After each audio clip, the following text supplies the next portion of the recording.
Ladies and gentlemen, the story you are about to hear is true. The names have been changed to protect the innocent. Dragnet, brought to you by Chesterfield, America's most popular two-way cigarette. Chesterfield King Size at the new low price, and Chesterfield Regular.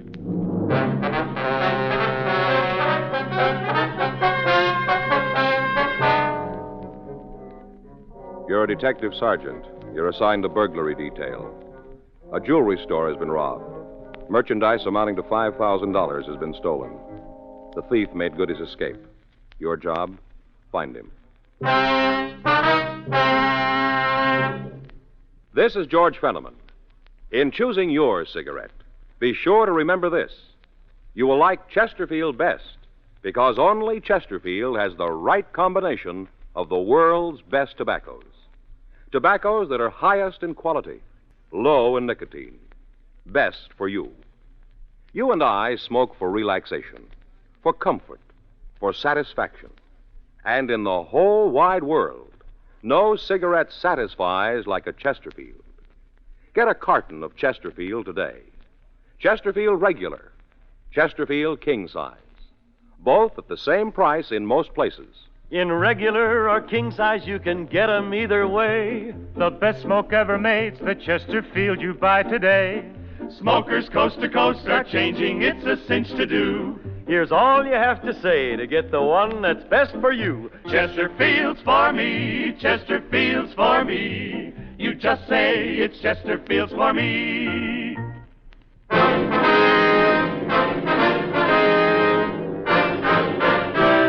Dragnet, the documented drama of an actual crime. For the next 30 minutes, in cooperation with the Los Angeles Police Department, you will travel step by step on the side of the law through an actual case transcribed from official police files. From beginning to end, from crime to punishment, Dragnet is the story of your police force in action. It was Sunday, September 8th. It was warm in Los Angeles. We were working the day watch out of burglary detail. My partner's Frank Smith. The boss is Chief of Detectives Thad Brown. My name's Friday. We were on our way out to the scene, and it was 10:18 a.m. when we got to 6247 28th Street, the jewelry store. I'll be right there. Yes, sir? It's not a very big place. Probably more room behind that partition there. Yeah. I'm coming. You the police? Yes, sir, that's right. This is my partner, Frank Smith. My name's Friday. I'm glad to meet you. How you do, sir? My name's Hemp, Ray Hemp. This is my store. Yes, sir. Sorry I kept you waiting. I was back in the kitchen making some tea. I was a little nervous, you know. Thought it might help. Mm-hmm. You gentlemen care for some? No, sir. No, thanks, sir. When did you discover the theft? Well, I got back to the store about 40 minutes ago. Saw what had happened, and I called the police right away. Is everything like you found it? Yes, sir. These cases open? That's right. I haven't touched anything in here. Didn't want a chance messing anything up. Yes, sir. Didn't leave very much, huh? Couple of watch bands is about all. Really cleaned out the place. Now, about the watches, what kind were they? Mostly wrist models. A couple of pocket size. Uh-huh. All different brands, but I just got a bunch of Longines in. Took every one of them. Yes, sir. Cleaned me out. Can you tell us how they got into the store? Yes. I'll show you how they chopped a hole right through the wall. All right, sir. Right through the wall. In the back. Came right through. You can see there. Goes right into the storeroom of the barbershop next door. Sure made a mess of the place. Plaster all over the floor. Yes, sir.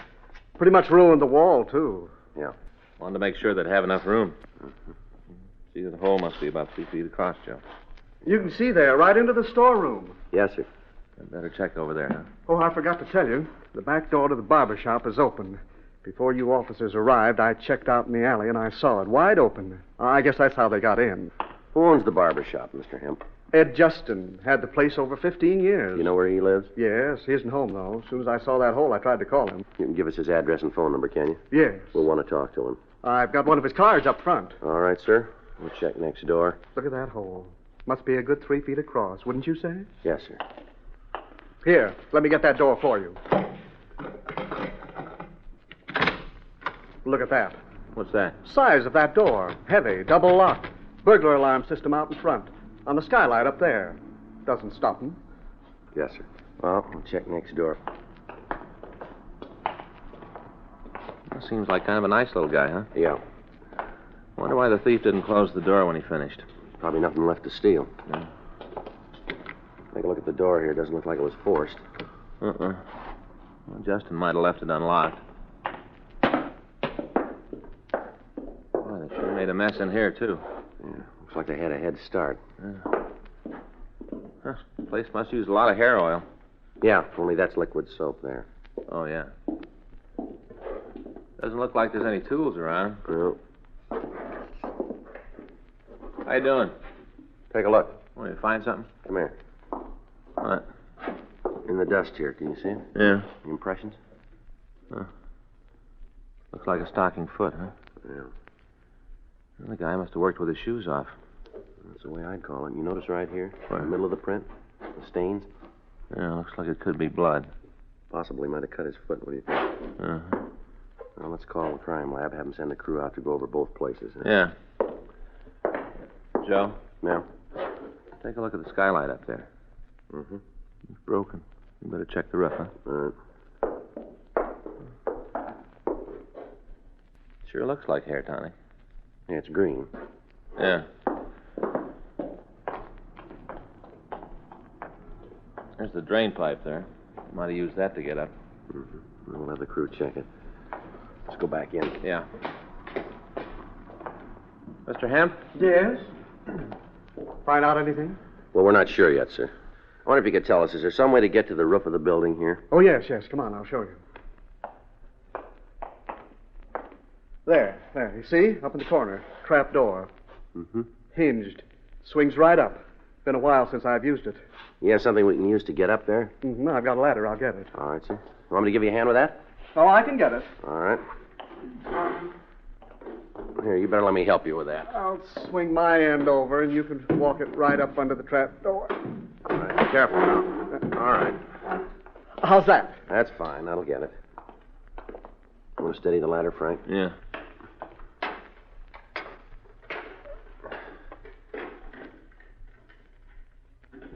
Can you get it? No, this bolt's stuck. Just a minute. It's probably rusty. I told you I didn't use it very often. Yes, sir.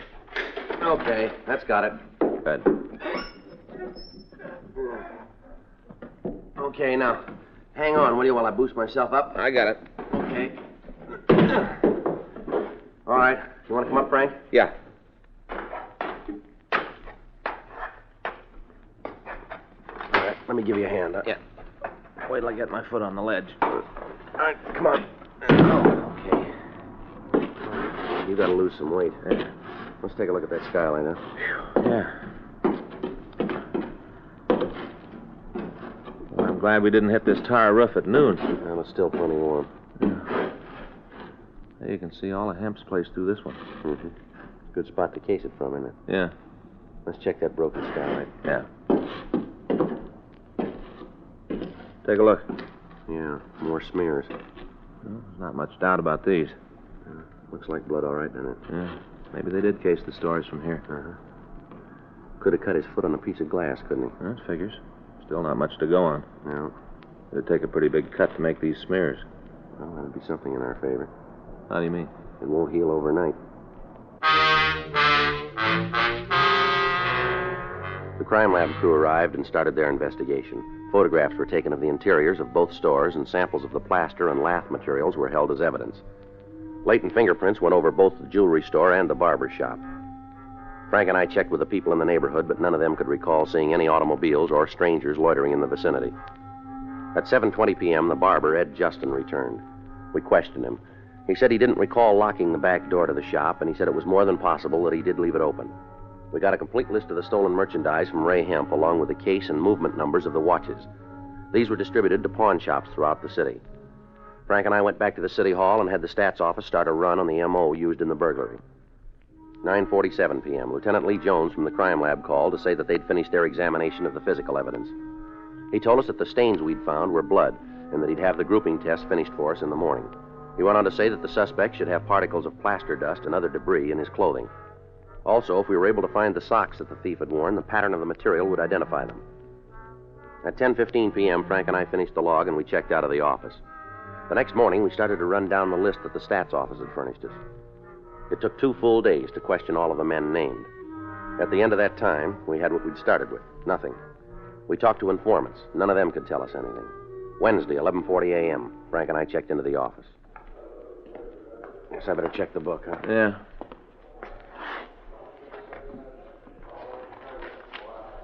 What do you got? call from Lucarelli over at Narcotics. Yeah?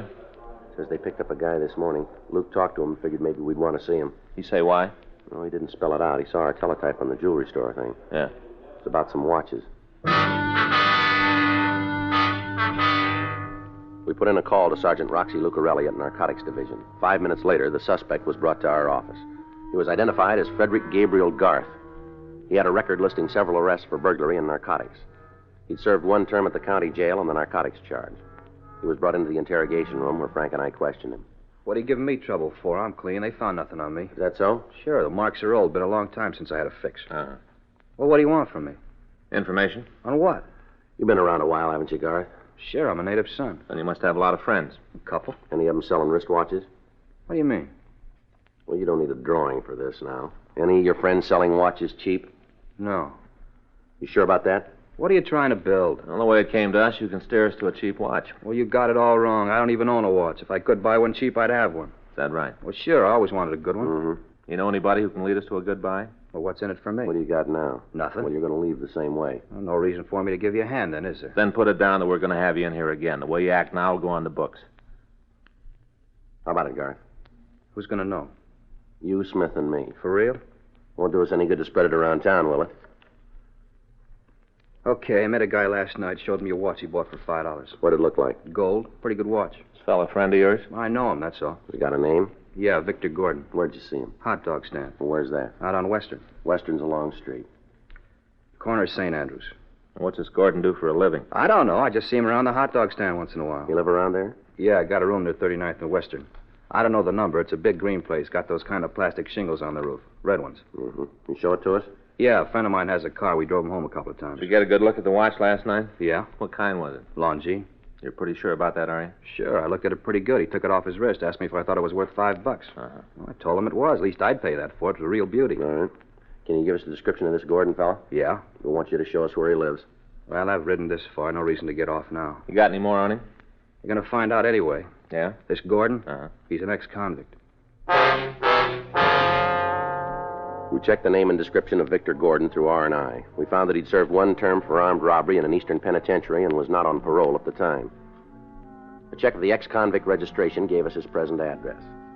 We also found that he was employed at the Belden Aircraft Corporation in San Fernando. We took Fred Garth out to the address on Western Avenue to verify it for us. He pointed out the house and asked that we drop him off near a streetcar line. After that, Frank and I returned to the rooming house, and we went up to the 3rd floor. We knocked on the door to Gordon's room, and he asked us in. I know what you're climbing on me for. Why all the questions? You ask him to get answers, don't you? We'd like a few. Look, you tell me what all this is about, and maybe it'll shake up my memory. All right, the way we heard it, you were wearing a new watch last night. Well, you got it wrong. Is that so? Yeah, I haven't got a watch. We got it different. Look here. You see one? If I had a watch, I'd be wearing it, wouldn't I? You had one last night, mister. Well, you're crazy. I haven't got a watch. We heard different. Somebody lied to you. I showed you I'm not wearing one. You don't mind if we look around the place? Go ahead. You won't find anything. All right. I'll check the closet, Joe. Okay. When you're wasting your time, you're not going to find anything. Well, then you haven't got anything to worry about, have you? Go ahead and mess up my room. Tear it apart. You're not going to find anything. Why don't you just simmer down there? I just don't want to have to put all that stuff back. Joe, Yeah. What do you got? take a look. Found one of the shoes there. 38 Colt. Yeah. How about it? You satisfied now? This gun yours, Gordon? Never saw it before. Found it in your closet. It isn't mine. Won't hold. You want to tell us about it? All right, so you found a gun. Is something wrong? You got a short memory, haven't you? Maybe I got it wrong. I thought you guys were looking for a watch. There's a law that says an ex-con can't have a gun. You ought to know that. How about it, Gordon? All right, get your coat. Want to take me downtown? You called it. What charge? We'll let you know when we write it up. It's a bad beef. Oh, yeah, sure. Well, it is. I don't know what you're after, but I had no piece of it. You want to get the watch? It's in the medicine cabinet in the bathroom. All right, you sit still. I'll get it. I bought it. I paid $5. We'll get to that.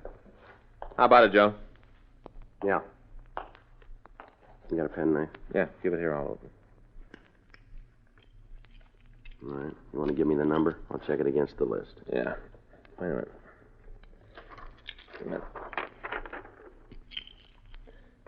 It's kind of hard to see. It's 1, 6, 7, 5, 8.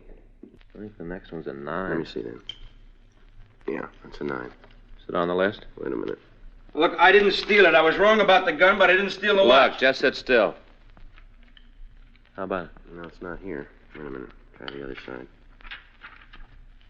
Mm-hmm. Gordon, you're in trouble. Yeah, I know. The gun. No, that's only half of it, this watch. Yeah? It's listed as stolen.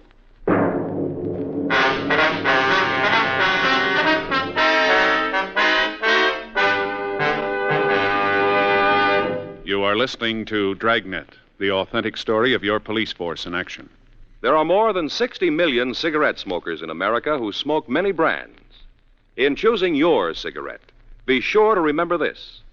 You will like Chesterfield best because only Chesterfield has the right combination of the world's best tobaccos. Tobaccos that are highest in quality, low in nicotine, best for you. You and I smoke for relaxation, for comfort, for satisfaction. And in the whole wide world, no cigarette satisfies like a Chesterfield. You smoke with the greatest possible pleasure when your cigarette is Chesterfield, the right combination of the world's best tobaccos.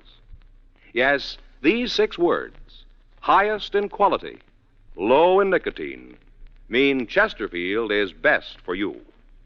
Buy 'em king size. Get a carton of Chesterfield today. Chesterfield regular, Chesterfield king size. Both at the same price in most places.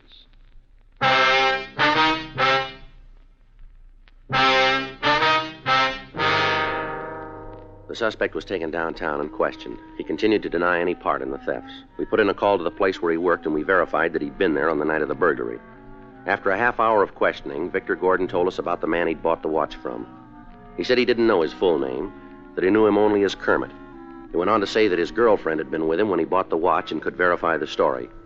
We contacted the girl, Celia Kirk, and we talked to her. She told us the same story we'd gotten from Gordon. She volunteered the information that Kermit lived in the 3800 block on Gramercy Place. She also told us that his girlfriend lived in the 2900 block on 9th Avenue. We got a complete description of the man, and we checked it through R&I. We came up with a package for a Kermit J. Wayne. When the mugshot was shown to Gordon and Celia Kirk, we got a positive identification. Wayne's arrest record went back to the time he was 15.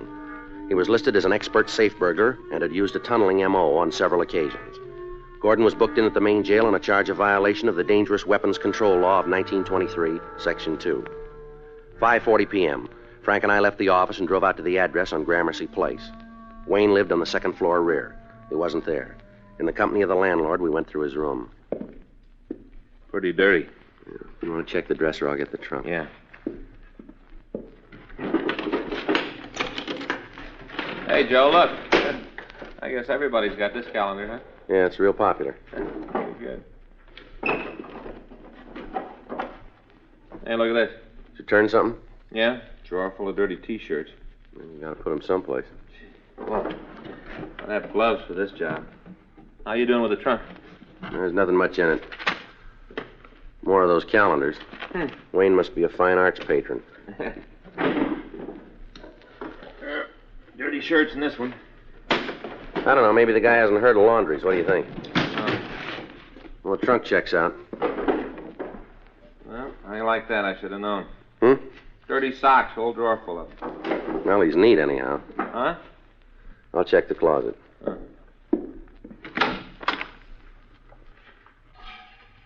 A lot of hangers, not many clothes. Maybe the guy's broke, but that's no reason to be so dirty. How about that bundle there? I haven't looked at it yet. Wait a minute. It might be his clean shirts. No, pair of pants. Figures. They're dirty, too. Wait a minute. Something in the pocket here.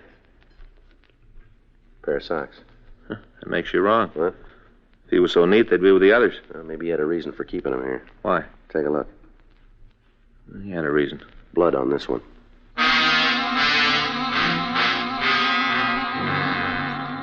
We checked out the rest of Wayne's room, but we turned up nothing to further tie him in with a burglary. We got a description of his car from the landlord, and before we left, we made arrangements for a stakeout to be set up on his room. We took the pair of pants and the blood-stained socks down to the crime lab for examination. 8:20 p.m. Frank and I drove over to 9th Street to try to find Kermit Wayne's girlfriend. We checked the 2900 block, and we found a car that matched the description of the one owned by the suspect. We checked the white slip and found the car was registered to Wayne. Frank pulled 2 of the leads to the spark plugs, and we went back to our car to wait for Wayne to show up. The night dragged on. 4:29 a.m. It's been almost 8 hours, huh? Yeah. Maybe something had happened, don't you? Put in with you. Joe? Hmm? Did you ever notice around the city all the clocks that are stopped? No, I can't say that I have. You know, on business places, storefronts, walls, all over. Well, what brought that on? Oh, I was just thinking a little while ago. You know, some smart fella did a lot of work fixing them. All the clocks that don't run. Mm-hmm. They're only right 2 times a day. What? Clocks that are broke. Twice a day, they're right. How'd you like to be right only twice a day? Some fellas would be all right. Like who? Guys that bet on the horses. Oh, yeah, probably would. Never thought of that. Wouldn't be so good if you worked in a chicken hatchery, though. Where? Chicken hatchery. What do you mean? Well, those guys up there, they look at baby chicks who are a day or so old, and they tell what they're going to be. You know, men or women. What? Well, they're going to be roosters or hens. Oh, yeah. Pretty good money in it. Well, that's a new one on me. Yeah, but you got to be right. None of this twice-a-day stuff. You know, say a guy bought 100 little baby chicks expecting to get, 98 hens and 2 roosters. Uh-huh. And he finds out he got just the opposite, 98 roosters and 2 hens. How do you think he'd feel? Disappointed? You bet he would. That guy'd be looking for a new job, too. Yeah, well, maybe he could fix those clocks, huh? Well, sure be a lot of money in it for Hold it. somebody, huh? Across the street. Yeah, I see him. Talking to somebody inside there. I can't see him too good. It's about the right height, though. Yeah. It's coming this way now. Notice the walk? Checks out all the way. Yeah. It's him. All right, wait till he gets in the car. Here, let's go. Right. Hey, fella. You Kermit Wayne? Hey, what is this? Police officers. Are you Kermit Wayne? Yeah, why? Get out of the car. Come on. Keep those hands where we can see them. Why you want to talk to me? Come on, get out. Just put it down the way you walk, huh? This don't make sense. It does to us. What do you mean? You limp.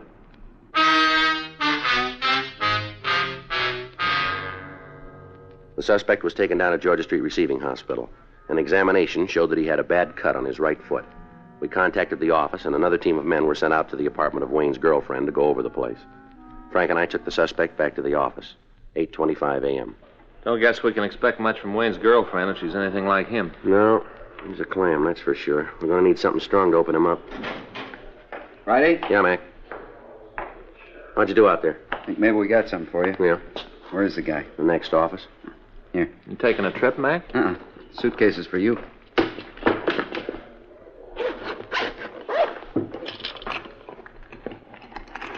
Watches, rings. Wayne's girlfriend didn't know it, but she was in the jewelry business. Look at this. All Longines. How about the serial numbers? Haven't checked them yet. As soon as we found this, we came right over. All right. We'll run them. Do you have any trouble? No, really. She was pretty cooperative. Didn't see what was going on. Mm-hmm. We told her Wayne was in custody, gave her a big story. Tells easier than it was. How'd you locate the stuff? When we told her about Wayne, she remembered the suitcase he wanted her to keep for him. Mm-hmm. He told her it was some war souvenirs. Didn't like to leave them in his room. Mm-hmm. Real surprised when she saw the contents. Then she got mad. Said he'd always promised to buy her a good watch. Never had. Well, she can start looking for a new Santa Claus, huh? Yeah. Wayne won't be shopping for some time.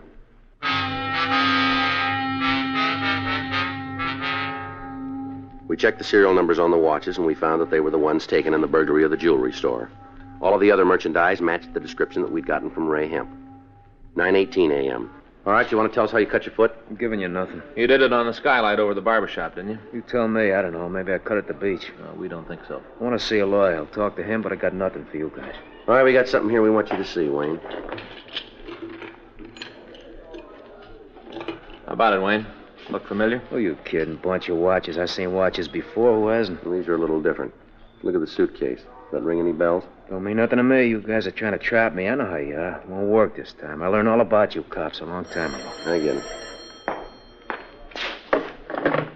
Burglary Friday. Yeah, right. Both of them, huh? Oh, good. Okay. We'll check with you. Want to give us a story now, Wayne? I'll talk to a lawyer. That phone call there. They just called the third strike on you, mister. More bluff. All right, I'll give it to you straight. When you went into that jewelry store, you cut your foot. You left blood smears all over the place. You gotta stay away from comic books. We got pictures of the smears. Our crime lab matched them up with a pair of socks that we found in your room.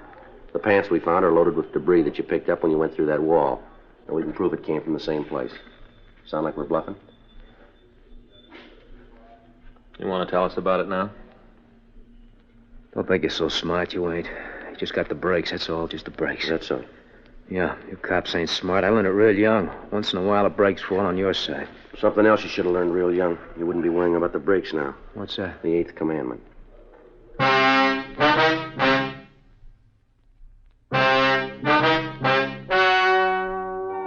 The story you've just heard is true.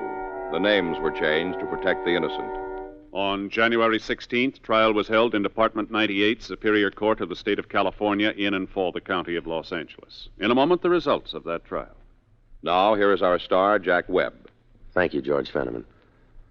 You know, almost 100 years ago, Charles Kingsley wrote this about tobacco. He said, "Tobacco is a lone man's companion. It's like a bachelor's friend, a chilly man's fire." Well, I like to think these words describe what Chesterfield means to millions of smokers today. The right combination of the world's best tobaccos, the best cigarette ever made. Chesterfield, highest in quality, low in nicotine. Best for you.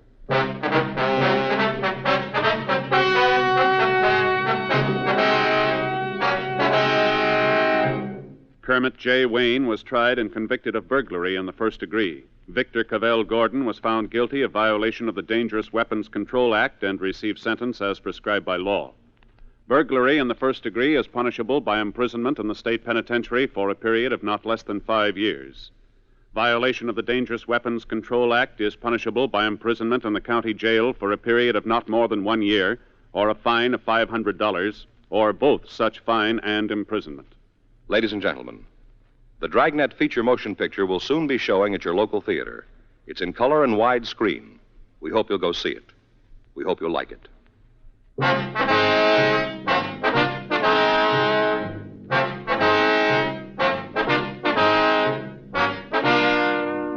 You have just heard Dragnet, a series of authentic cases from official files. Technical advice comes from the Office of Chief of Police W.H. Parker, Los Angeles Police Department. Technical advisors, Captain Jack Donahoe, Sergeant Marty Wynn, Sergeant Vance Brasher. Heard tonight were Ben Alexander, Jonathan Hole, Herb Ellis. Script by John Robinson, Earl Schley. Music by Walter Schumann. Hal Gibney speaking. Watch an entirely different Dragnet case history each week on your local NBC television station. Please check your newspapers for the day and time. Chesterfield has brought you Dragnet, transcribed from Los Angeles. Be sure to listen to Dragnet at the same new time next week. Like 'em filtered? Like 'em king size? Then for you, this is it. King size L&M filters at the same low price as L&M regular. Both have the miracle tip for the effective filtration you need. Yes, it's the filter that counts, and L&M has the best. You get much more flavor, much less nicotine, a light and mild smoke. Buy L&M filters, just what the doctor ordered. It's America's highest quality and best filter tip cigarette. Buy a carton, king size or regular, both at the same low price.